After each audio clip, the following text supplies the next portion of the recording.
महायोगपीठे तटे भीमरथ्या वरं पुण्डरीकाय दातुं मुनीन्द्रैः समागत्य तिष्ठन्तमानन्दकन्दं परब्रह्मलिङ्गं भजे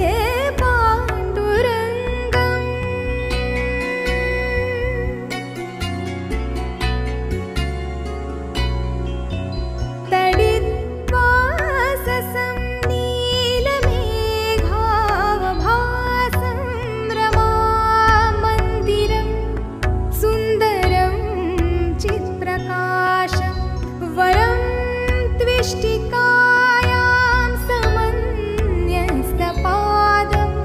परब्रह्मलिङ्गं भजे पाण्डुरङ्गम्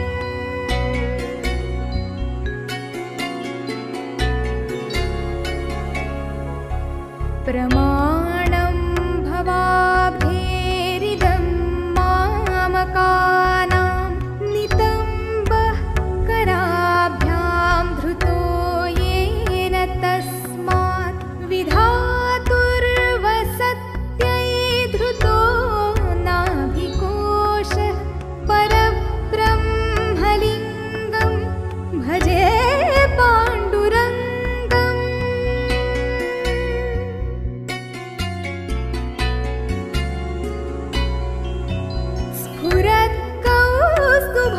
स्फुरत्कौस्तुभालङ्कृतं कण्ठदेशे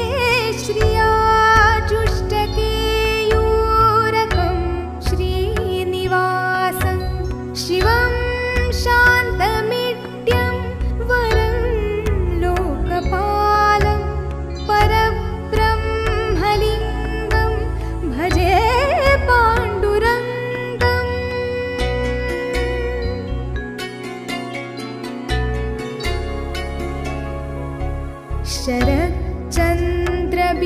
शरच्चन्द्रबिम्बाननं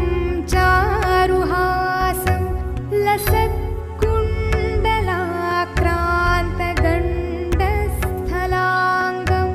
जपारागबिम्बाधरं कञ्जनेत्रं परब्रह्मलिङ्गं भजे पाण्डुरङ्गम्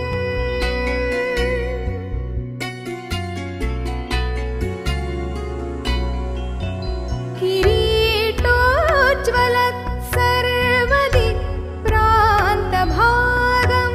सुरैरर्चितं दिव्यरत्नैरनर्घ्यैः त्रिभङ्गाकृतिं बर्हमाल्यावतंसं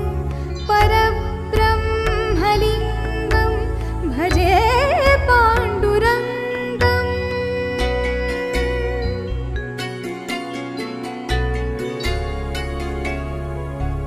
विभुं वेणुनादं चरन्तं दुरन्तं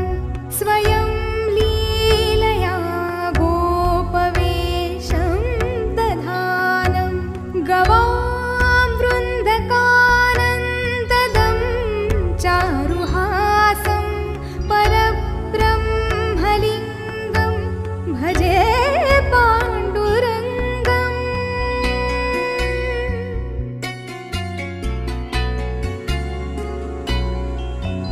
अजं